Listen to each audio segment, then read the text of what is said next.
कि हर विधानसभा से एक विधायक चुन के जाए, हर लोकसभा क्षेत्र से एक लोकसभा सदस्य एमपी चुन के जाए, ये व्यवस्था की गई।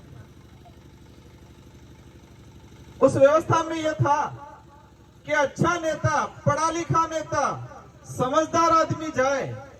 लेकिन आज सरोवर पे आते हैं हम, उपचुनाव के अंदर जिस तरह से माहौल बना रखा है, भाजपा देश की बात करती है, राष्ट्र की बात करती है, लेकिन राष्ट्र को सुरक्षित रखने के लिए, इस राष्ट्र में रहने वाले आम जनता की, सोलंबर की जनता की आवाज बुलंद करने के लिए अच्छे नेता की जरूरत होती है, न कि अनपढ़ लोगों की।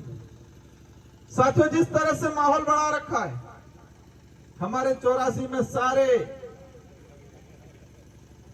में राजस्थान के सारे नेता और अपने टीएडी मंत्री जी ये भूल चुके हैं कि मैं मंत्री हूं। वो लग रहा है 84 के अंदर एक बाबा बन के घूम रहे हैं आज। इनको डर है, लेकिन 84 की जनता बहुत समझदार है। 84 की जनता हमारी बहुत समझदार है। वही आशा मैं सोलंबर की जनता, सोलंबर के कार्यकर्ताओं से करना चाहता हूं कि आप भी सोलंबर के अंदर रगड़ा निकालो, मन्नालाल जी को एहसास हो जाए कि मैं झूठ की राजनीति कर रहा हूं, इतिहास खत्म करने की राजनीति कर रहा हूं। वो जनता जाग चुकी है। इस पांडाल में जो आए हैं हमारे कार्यकर्ता, पदाधिकारी, सभी हम लोग कमजोर हैं। बड़े बड़े जब्बे बाजने वाले नहीं है हमारे पास, बड़े बड़ी गाड़ियों वाले नहीं है। ये जो जनता आई हुई है, वो सारी की जनता अपने खुद के खर्चे से, या ग्राम पंचायत में कोई पदाधिकारी होगा छोटा मोटा, उनके खर्चे से आए हैं आज। कांग्रेस बीजेपी में क्या होता है?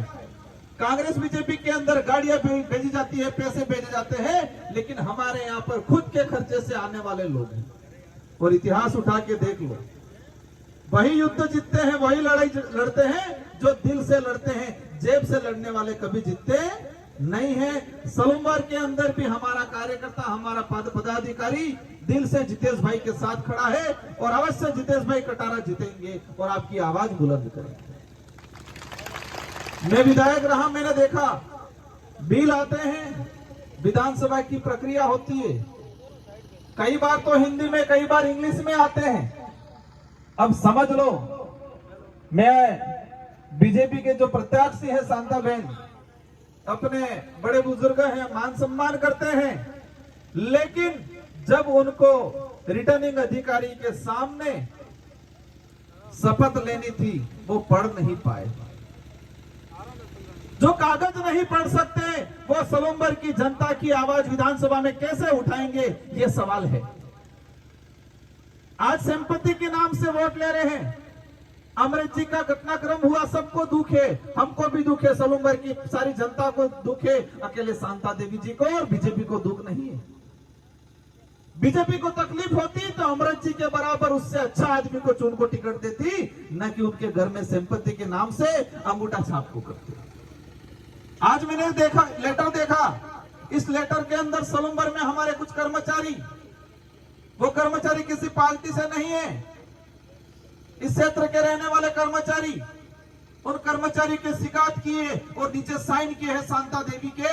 लेकिन मैं दावे के साथ कहता हूं, वो शांता देवी जी के साइन नहीं, किसी फर्जी ने साइन किए, उनको चलाने वाला ने साइन किए। सोलंबर के साथियों, आप जान लो, समझ लो कि शांता देवी जी का नाम यूज हो रहा है, कोई और साइन कर रहा है, तो जब अगर वो विधायक भी बन गए तो उनकी डिजायर पे किसी और के साइन चलेंगे, न कि शांता देवी। इसलिए जितेश भाई पढ़ा लिखा आदमी है, समझदार आदमी है। आपकी क्षेत्र की जनता की जो आवाज है, वो आवाज बुलंद करेगा, यहाँ की जो समस्या है उसको बुलंद करेगा। आज जैसमंद झील से पानी ले जाने की प्लानिंग कर रहे हैं दूसरे जिलों के अंदर, लेकिन जैसमंद के आसपास हमारे इस इलाके को पानी देने की बात कर रहे हैं ये लोग। हमारी लड़ाई वो लड़ाई है। और आज जिस तरह से भाजपा सत्ता में है, सत्ता में होने के बावजूद भी इन उपचुनाव में लाचार हो चुकी है और लाचार होकर कर्मचारियों को परेशान कर रहे हैं। सुनने में आया है कि आंगनवाड़ी कार्यकर्ताओं को बुला रहे हैं मीटिंग में, सुनने में आया है कि पंचायत सहायक को पाबंद कर रहे हैं, सुनने में आया है कि माँ बाड़ी कार्मिक को पाबंद कर रहे हैं, सुनने में आया है कि हमारे जो भी प्लेसमेंट एजेंसी से लगे हुए कार्मिकों को पाबंद कर रहे हैं। लेकिन मैं आज इस मंच से कहना चाहूंगा, मामाड़ी कार्मिक हमारे बहाने तरसती है उनके सैलरी के लिए, इनकी तनख्वाह नहीं आती है, लेकिन जब भीड़ चाहिए तो मामाड़ी कार्मिक याद आती है। राजीविका से जुड़ी महिला, उनके लिए भवन नहीं बनाए इन लोगों ने, इनके लिए शौचालय नहीं बनाए, लेकिन जब भीड़ की जरूरत पड़ती है, वोट की जरूरत पड़ती है, तो भाजपा के नेताओं को राजीविका की महिला याद आती है। रोजगार गारंटी की बात करते हैं, जब भी भाजपा की सभा हुई है, अभी रोजगार गारंटी में नरेगा में हमारे मेट कारीगरों को पाबंद करके लेबर लाने का काम करते हैं। साथियों, मैं बताना चाहूंगा, ये रोजगार गारंटी किसकी देन है? जिस रोजगार गारंटी को आज बंद करने के कंगार पे बैठे हुए हैं भाजपा के लोग, लेकिन जब भी इनको भीड़ की जरूरत पड़ती है तो रोजगार गारंटी की लेबर याद आती है उनको। यूपीए की सरकार में रोजगार गारंटी अधिनियम आया। यूपीए की सरकार, मनमोहन जी प्रधानमंत्री थे, मनमोहन जी प्रधानमंत्री थे। सब कहते होंगे, कांग्रेस वाले कहते हैं कि हमने लागू किया, लेकिन उस समय 17 से 18 पार्टियों ने मिलके मनमोहन जी को प्रधानमंत्री बनाया था, न अकेली कांग्रेस ने प्रधानमंत्री बनाया था। अगर छोटी पार्टियां नहीं होती तो आज देश के अंदर रोजगार गारंटी कानून नहीं आया होता। वो ये बात इसलिए बोल रहा हूं कि कुछ लोग कहते हैं आनम नानी करी पार्टी था एम कहीं नानी करी पार्टी एटलीस्ट तमे हता दौड़ता થઈ ગયો બાર તમે હતા ખુરશી થકી જાજમ માથે આવી ગયો आए कि नहीं आए? उस समय रोजगार गारंटी जो कानून लाए, छोटी पार्टियों ने वालों ने डिमांड की, अगर मनमोहन जी को प्रधानमंत्री बनाना है हम समर्थन करेंगे, लेकिन देश के अंदर रोजगार गारंटी कानून आना चाहिए। आज 2 रुपए किलो गेहूं मिल रहे हैं, वो किसकी देन है? वो छोटी पार्टियों की देन है। वही यूपीए सरकार के अंदर खाद्य सुरक्षा अधिनियम लागू किया गया। छोटी पार्टियां नहीं होती तो आज जो हमें डीलरों के पास जो मिल रहा है वो नहीं मिलता। कांग्रेस वाला जरूर कही थी हमारी देन है, लेकिन अगर उस समय कांग्रेस फुल फ्रेश होती, न रोजगार गारंटी कानून आता, न खाद्य सुरक्षा अधिनियम कानून आता, और अगर क्षेत्रीय पार्टियां थी इसीलिए वो आए।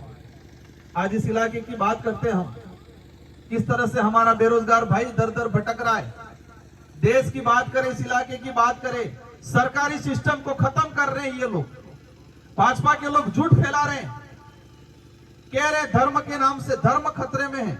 धर्म की चटनी चटा चटा के हमारे यहाँ के ओबीसी के भाई हो, एससी के भाई हो, एसटी के भाई हो, उन सबको आपस में लड़ाने का काम किया है। साथियों, हमें रोजगार चाहिए, अच्छी शिक्षा चाहिए। आज स्कूलों की हालत खराब है इस इलाके के अंदर। स्कूलों में टीचर नहीं है, टीचर है तो कमरे नहीं है।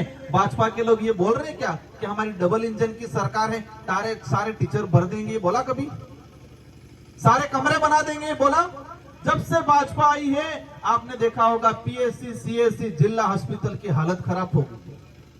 हॉस्पिटलों में हमारा गरीब आदमी जाता है, गरीब बहन जाती है, उनको समय नहीं मिलता है, वहां टाइम पे दवाई नहीं मिल रही है, जांच वाली मशीन खराब पड़ी है, और कह रहे देश आगे बढ़ रहा है। कैसे आगे बढ़ रहा है? गरीब हालत खराब हो चुकी है। इसलिए आप सबकी जिम्मेदारी है, इस देश को बचाना है, इस क्षेत्र को बचाना है, सलूम्बर को बचाना है, और सलूम्बर का भविष्य कैसा होगा वो आप लोगों के हाथ में। और मन्ना लाल जी को एक चीज एहसास कराना है, इस इलाके में मंत्री जी बनाए टीएडी के, उनको भी एहसास कराना है कि ये लोकतंत्र है, राजतंत्र नहीं। यहाँ पर तुम्हारी तानाशाही नहीं चलेगी। और तुमने आदिवासी समुदाय को, एससी समुदाय को, दूसरे समुदाय को जो अपमानित करने का काम किया है, वो बदला इस बार सलूम्बर की जनता लेगी। लेना नहीं लेना है? रगड़ा निकालना है नहीं निकालना है? निकालना है कि आप डट के रहना, आप घबराना मत। ये क्या बोलेंगे? पेंशन बंद थी जाए कहीं, जीतू भाई जीती जाएगा तो पेंशन बंद थी जाए, हमारे वहां शुरू कर दिया है। यहां तक बोल गए ये लोग, कोरोना आया वो बीएपी आया इसलिए आया। गोगुंदा के अंदर वो पैंथर सीतरू बीएपी वालों ने छोड़ा इनके। क्या राजनीतिक लेवल आया है इन लोगों का? इस लेवल की राजनीति की घाव का बिल्कुल कमजोर आदमी भी नहीं करता, इस लेवल की गंदी राजनीति। और एक चीज ध्यान रखना, मन्ना लाल जी रावत, उनका एक वीडियो वायरल हुआ था, उस वीडियो में बोल रहे हैं कि आदिवासियों के घर जला तो उनको लठ मारो। उनको सांसद इसलिए बनाया है। भाजपा क्या चाहती है? भाजपा ऐसे नेताओं पे कार्रवाई करती है। अगर भाजपा आदिवासियों के हितैषी होती, जिस नेता ने आदिवासियों के घर जलाने की बात की, उस नेता पे कोई कार्रवाई नहीं हुई। इससे यह सिद्ध होता है कि भाजपा नहीं चाहती आदिवासी समुदाय की भलाई की। आज ओबीसी के नाम से राजनीति करते हैं, लेकिन मैं भाजपा को कहना चाहूंगा, क्या ओबीसी के मंडल कमीशन की बात कभी की उन लोगों ने? सिर्फ नहीं, धर्म खतरे में है यूं कर करके हमारे ओबीसी के भाई, एससी के भाई, सभी भाइयों को गुमराह करके सिर्फ झंडे पकड़ा के नारे लगाने का काम किया आज तक। रोजगार की बात नहीं करते ये लोग, भुखमरी की बात नहीं करते ये लोग। इसलिए आप सबकी जिम्मेदारी है, सलमबाग के अंदर 84 वाला हमारा काम लगा देंगे अब कंप्लीट। तमें पासा पढ़ोने के हो, 1% घबराने की जरूरत नहीं है। वो कहेंगे हमारी सरकार है, चिंता मत करना, जीतू भाई जाएगा, हम सब कंधा देंगे और हम सारे काम लाएंगे, सारे काम कराएंगे। घबराने की जरूरत नहीं है, आपको डरने की जरूरत नहीं है। दिल्ली जयपुर वालों को एहसास होना चाहिए कि 84 की जनता तो ताकतवर है, लेकिन सलमबर की जनता भी ताकतवर है। क्योंकि ये चुनाव जीतू भाई अकेला, भारत आदिवासी पार्टी अकेले नहीं लड़ रही है। ये चुनाव यहाँ की आम जनता लड़ रही है, यहाँ की आम गरीब जनता, आम यहाँ का युवा लड़ रहा है चुनाव। माता बहनों से अपील है कि आज से ठान लेना है, घर घर पे, अपने रिश्तेदारी में अपना जा संबंध है, हर जगह आपको फोन करके कहना है इस बार ते गेड़िया माते वोट आलवो है। अटली आलवो है कि कांग्रेस में कैंडिडेट कोई लेवो देवो नहीं है। बीजेपी ने कैंडिडेट पहले नामांकन दाड़े पूछी पत्रकार क्यों आए हो, खबर उसने है आपसे पसे होड़े कोने भाई यही के नामांकन बल ले। ऐसे थोड़ी होता है। जनता का प्रतिनिधित्व करने भेज रहे हैं, वहां जाके भजन थोड़ी करने के ताली बजाड़ेंगे सिर्फ। ये क्षेत्र अंधकार में चला जाएगा अगर ऐसे जनप्रतिनिधि गए। इसलिए आप सबकी जिम्मेदारी है कि अच्छे जनप्रतिनिधि के रूप में भारत आदिवासी पार्टी के प्रतिनिधित्व जीतू भाई कर रहे हैं और आप सबको जिम्मेदारी से इनका साथ देना है। आज ये 5 तारीख हुई, 13 तारीख को चुनाव है।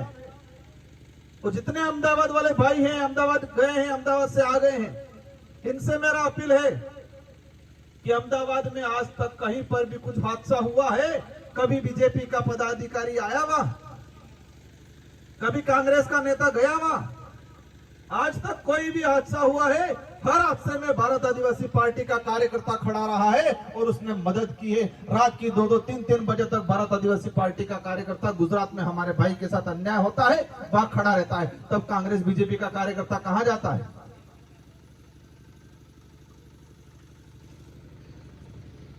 एकमात्र आज गुजरात के अंदर हमारे हजारों भाई मजदूरी करते हैं। ये लोग चुनाव आते तब तो गाड़ियां लगा लेते हैं, चुनाव आते तब तो दारू बेचते हैं, ये कांग्रेस बीजेपी वाले चुनाव आते तब तो खाने का भेज देते हैं, लेकिन जब हमारा गरीब आदमी जब परेशान होता है तब क्यों नहीं बेचती? भारत आदिवासी पार्टी एक ऐसी पार्टी है जिसने गुजरात में हमारे भाइयों की मदद के लिए वहां पर कार्यालय खोला है, ऑफिस खोला है। जो भी भाई की तकलीफ आएगी वहां हमारा कार्यालय है, वहां का साथी मदद करेगा। ये काम क्यों नहीं किया इन लोगों ने आज तक? इसलिए आप सबकी जिम्मेदारी है। 13 तारीख, 14 तारीख शायद बावडुगरा है, 14 तारीख को सीखे 13 तारीख थे शुरू पड़ी जाव हुए अमार तो पेला होड़े कहीं बावडुगरा होता हो के जागो हो 3 दाड़ा थे बावडुगरा जगाड़ी नाखवा है, एक हाथ रगड़ो काढ़वो है। 13 तारीख की एक तरफा मतदान करवो है। हगा वाला मामा बुआ काका बाबा सब जगह एक को बात सालवी जुझे कि जितेश भाई कटारा को जिताना है। और साथ ही हमारे इस इलाके में ओबीसी एससी माइनॉरिटी के भाई है, उनको भी साथ में लेके उनको भी कहना है घबराने की जरूरत नहीं है। आपके भी स्वाभिमान, आपके भी कोई हक की बात हो, आपकी भी कोई समस्या हो, उस समस्या में जितेश भाई खड़ा रहेगा, भारत आदिवासी पार्टी का प्रत्येक कार्यकर्ता खड़ा रहेगा। इन्हीं शब्दों के साथ आप सबको धन्यवाद।